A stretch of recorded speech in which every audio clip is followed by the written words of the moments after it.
اللہ کے نبی فرماتے ہیں کہ قیامت کے دن اللہ کے عرش کے سائے کے نیچے وہ نوجوان کھڑا ہوگا جہاں سب ڈر اور خوف کے حوالے ہوئے ہوں گے. یہ نوجوان بالکل سیٹسفائیڈ طریقے سے اللہ کے عرش کے سائے کے نیچے مزے سے کھڑا ہوگا کہ جس نے جوانی میں اللہ کی عبادت کی, جو تنہائیوں میں اللہ کے لیے رویا, اپنے گناہوں پر ندامت اختیار کر کے رویا. اور میرا نوجوان کہتا ہے نہیں بھائی, ہاتھ کے نیچے بس اس دنیا میں 60-70 سال کے لیے ایک گاڑی ہو, ہاتھ میں ایک پرو میکس ہو, ایک لگژری سا روم ہو اور 10-12 لڑکیاں سیٹ ہو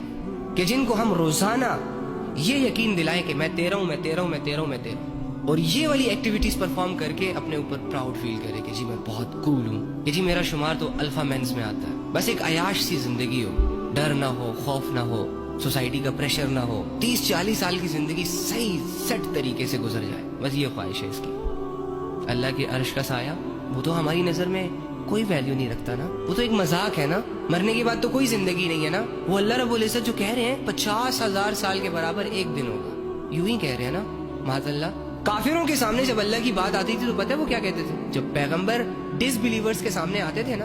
اور ان سے یہ کہتے تھے کہ بھائی اپنی زندگیاں چینج کر لو, اپنے اعمال ٹھیک کر لو, جو لوگ اللہ کے محتاج ہیں ان کے محتاج نہ بنو, آزاد ہو جاؤ, اللہ کی فرمانبرداری کی طرف آ جاؤ, اللہ کی عبادت کی طرف آ جاؤ, یہ بتوں کو پوجنا چھوڑ دو, یہ دنیا کی غلامی چھوڑ دو. تو آگے سے پتہ کیا کہتے ہیں؟ وہ کہتے تھے کیسی باتیں کر رہے ہو, بھلا مرنے کے بعد بھی ہم دوبارہ زندہ ہوں گے, کہ انسان ایک دفعہ مرے گا اور پھر اٹھے گا اور پھر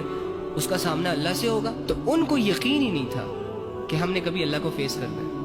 اسی لیے جو ان کے دل میں آتا تھا وہ کرتے تھے. لاکھوں کی تعداد میں لوگ شیطان اور نفس کے ہاتھوں کی کٹ پتلی تھے. شیطان اگر چاہتا کہ یہ بتوں کے سامنے جھک جائے, جھکا دیتا,